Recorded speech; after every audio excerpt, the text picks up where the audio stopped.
The Golden State Warriors are heading into the 2026 offseason with major changes already taking shape on the coaching staff. ESPN reporter Anthony Slater broke the news that Terry Stotts and Jerry Stackhouse will not return to the franchise for the 2026-27 season. Both men served on Steve Kerr's staff for the past 2 seasons, and their contract expired at the end of this year. The departures represent a significant shakeup at the assistant level, raising questions about where the team is headed tactically and who will fill those critical roles. Hey, what's up, everyone? Before we jump into everything today, that like button right there is what decides if this video hits hundreds or thousands of people. 1 second is all it takes, but the impact on this channel is massive. Go ahead and hit that like button right now. Seriously, it's the simplest thing you can do, and honestly, the best way to back this content up because every single like pushes us further. So hit it now. Stotts, 68, was the team's lead offensive assistant. He came to Golden State with an impressive resume, having previously served as head coach of the Portland Trail Blazers for many years. His arrival was supposed to inject new offensive ideas into a Warriors system that has struggled for consistency in recent seasons. Stackhouse, 51, handled the defensive side of the ball as the lead defensive assistant. He brought both NBA playing experience and head coaching credentials from a stint at Vanderbilt University. Despite both coaches being well-regarded professionals, the Warriors finished 19th in offensive rating this past season, a troubling number for a franchise that built its dynasty on fluid ball movement basketball. The 2024-25 season was somewhat better at 16th in offensive rating, but still far from championship-level production. The defense showed more promise, finishing 7th in defensive rating in 2024-25 before slipping to 16th this past season. Stackhouse deserves credit for helping build a stout defensive unit during his tenure, even if the results declined in the second year. Slater reported that Stott said he is leaving on good terms with the organization. That framing suggests there was no dramatic falling out, but it does not explain the full picture either. The Warriors are an organization currently in the middle of a broader internal conversation about change. Owner Joe Lacob reportedly spoke with Kerr about the necessity of making meaningful adjustments this offseason, both in terms of roster and staff. Whether these 2 departures are a direct result of those discussions is unclear, but the timing is hard to ignore. One of the ongoing criticisms of the Warriors' offense is its heavy reliance on ball movement, which has come with a consistently high turnover rate. The system made sense when Golden State had elite shooters capable of punishing defenses on every possession. But the current roster does not have the same volume of elite offensive threats, meaning that turnovers hurt the team far more than they did during the championship years. A new offensive voice on the bench could bring a different approach, or at least challenge the existing philosophy in productive ways. Meanwhile, Stackhouse is reportedly leaving to actively pursue head coaching opportunities at the professional level.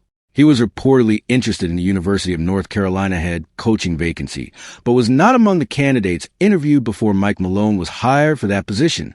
Stackhouse expressed public disappointment at being bypassed for that role. His background is extensive. He played 18 years in the NBA after spending 3 seasons at North Carolina, and he previously led Vanderbilt's program for 5 years. His results at Vanderbilt were modest, but largely explained by limited roster talent. Many in the basketball community believe a return to professional coaching could suit him well. With 2 key spots now open on Kerr's staff, the Warriors will need to move quickly to identify replacements who can both complement the head coach's vision and bring fresh thinking to an offense that needs reinvention. Kerr's own future with the organization was the subject of significant speculation earlier this offseason, and while he appears set to return for 2026-27, the internal pressure to produce results is real. The coaching staff rebuild is one of the first concrete moves in what promises to be an eventful summer in Golden State. The franchise is clearly trying to modernize around Stephen Curry, while the window of contention remains open, and the assistants brought in next will play a meaningful role in determining whether that effort succeeds. There is also the question of how these changes affect the locker room. Players tend to build working relationships with assistant coaches over time, particularly on the offensive end, where individual skill development often happens in close collaboration with positional coaches and offensive coordinators. Losing two familiar figures at once could be unsettling for a roster already navigating significant uncertainty heading into free agency and the draft. The Warriors will need to ensure that whoever replaces Stotts and Stackhouse can quickly earn the trust of the returning players, while also bringing credibility as a developer of talent. Golden State is entering a pivotal offseason on multiple fronts. The team holds the 11th overall pick in the 2026 NBA draft and has roster decisions to make around several players. The coaching staff changes are part of a larger effort to ensure the organization does not simply repeat the same approach and expect different results. Whether those changes produce real improvement on the court by next season is the central question hanging over the entire franchise heading into the summer. With two spots now vacant on Steve Kerr's coaching staff, speculation about replacements has begun almost immediately. Clutch Point's reporter Brett Siegel was among the first to float potential names, and one of them caught the attention of Warriors fans right away: Andre Iguodala. Siegel wrote on social media that an early name he has heard connected to the openings is Iguodala, alongside another well-known figure in Willie Green. Siegel was careful to note he does not fully expect it to happen yet, but the name alone is enough to generate serious conversation around the Bay Area. Iguodala's connection to the Warriors organization runs deep. He won 4 championships with the franchise and took home the 2015 NBA Finals MVP award in performance that remains one of the most celebrated in team history. He was named to 2 NBA All-Defensive teams during his career and finished in the top 10 of Defensive Player of the Year voting 4 times. Offensively, he averaged 15.9 points per game over an 8-season stretch before joining Golden State, at which point he willingly shifted his role to prioritize playmaking and create easier opportunities for Stephen Curry and others. He accepted coming off the bench when the team needed it, a sacrifice that proved crucial to the Warriors becoming a dynasty. In February 2025, the Warriors retired his number 9 jersey in a ceremony that spoke to how deeply valued he remains by the organization. Iguodala has no formal coaching experience, which is the clearest argument against his hiring. However, his professional background offers attributes that could more than compensate for that gap. He played under Steve Kerr for years and understands the system from the inside. He also played for Duke legend Mike Krzyzewski with the 2012 United States Olympic team that won the gold medal in London. That experience gave him exposure to elite coaching at the highest international level, working alongside other NBA stars under a demanding, detail-oriented staff. Additionally, Iguodala spent 2 seasons with the Miami Heat near the end of his career, giving him a first-hand look at how Eric Spoelstra runs one of the most respected programs in the league. Spoelstra is widely considered among the best active coaches in the NBA, and that experience would not be wasted. His most immediate value on Kerr's staff would likely come as a defensive strategist. Given his decorated defensive resume, he would have instant credibility when addressing players about defensive positioning, schemes, and effort, but his understanding of offensive sacrifice and spacing, knowledge earned through years of playing within one of the most complex systems of the league, could also make him valuable when discussing how role players can best support a star like Curry. Since retiring in 2023, Iguodala has been serving as the acting executive director of the National Basketball Players Association, a demanding role that shows he remains engaged with the league at a high level and has not simply stepped away from the game. The other name Siegel mentioned was Willie Green, who has a different but equally compelling case. Green spent 3 seasons as an assistant under Kerr and was part of 2 championship-winning staffs.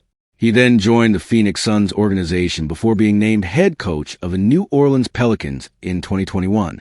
Green built a legitimate defensive culture in New Orleans, leading the Pelicans to a 127-119 record and 2 playoff appearances in his first 3 seasons.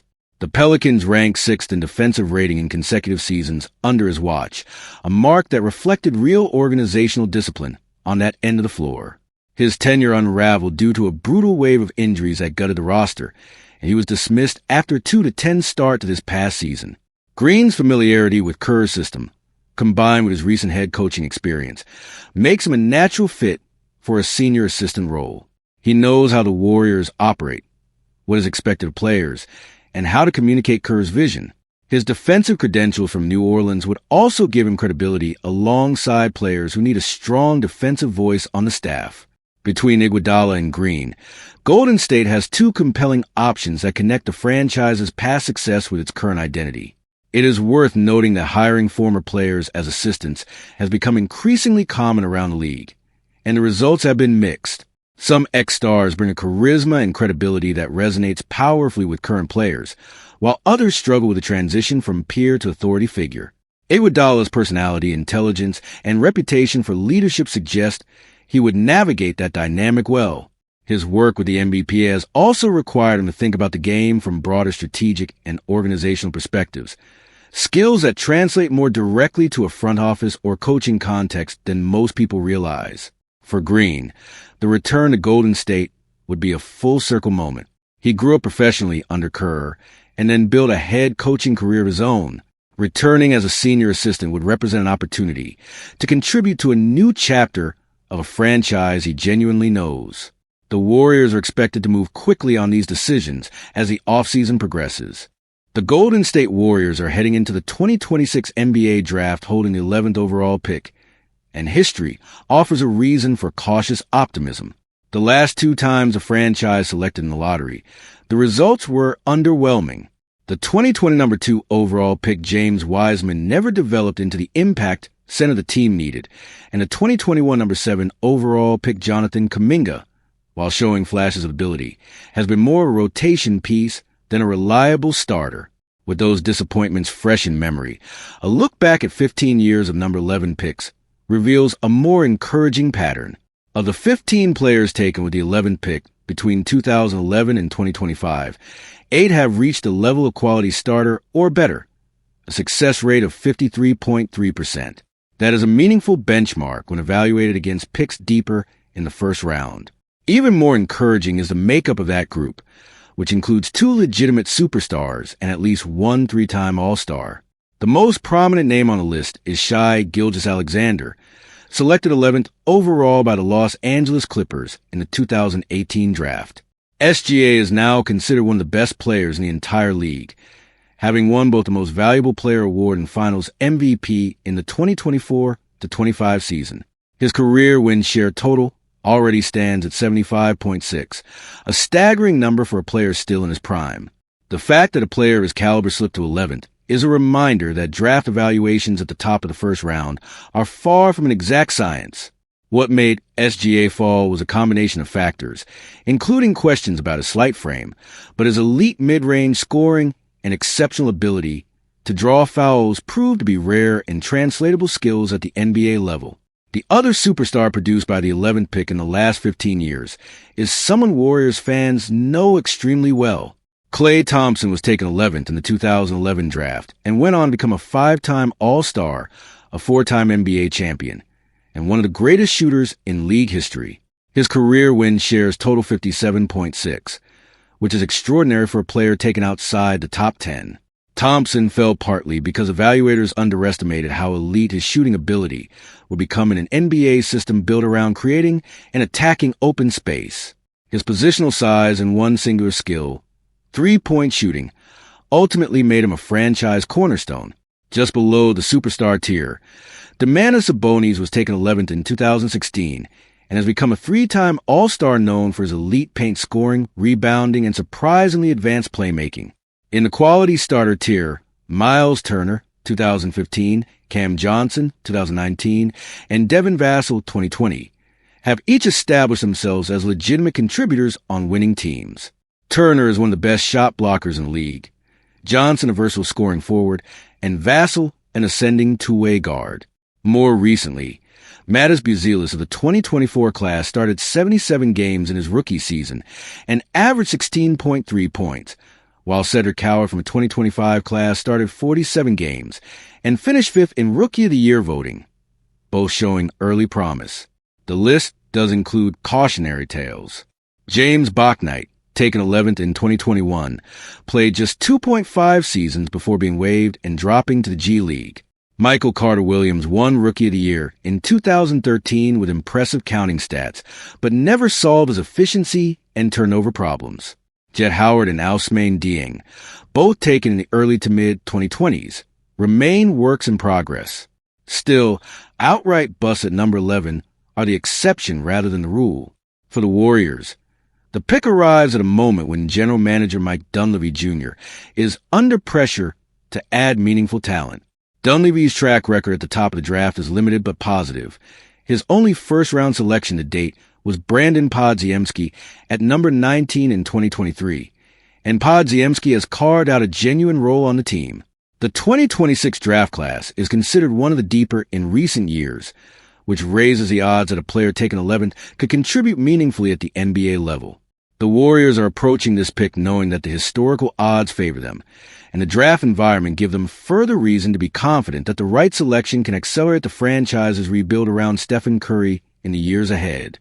One pattern worth noting among the top performers at this draft slot is the presence of a singular dominant skill, clearly above average at the NBA level from day one. For Thompson, that was shooting. For SJ, it was his ability to score from mid-range and draw fouls at an elite rate. For Sabonis, it was his feel around the basket and his ability to score efficiently in the paint. This pattern suggests the Warriors should prioritize prospects with at least one undeniable high-end trait, rather than well-rounded players without a dominant skill. Those without that clear edge tend to fall into the rotation piece or bust category. The Warriors also have the option to trade the pick if the right deal emerges. However, with only a handful of players on the current roster qualifying as genuine long-term building blocks, adding a high-upside prospect at number 11 could prove more valuable than any short-term trade piece received in return. The front office has a critical decision ahead that will define the direction of the franchise.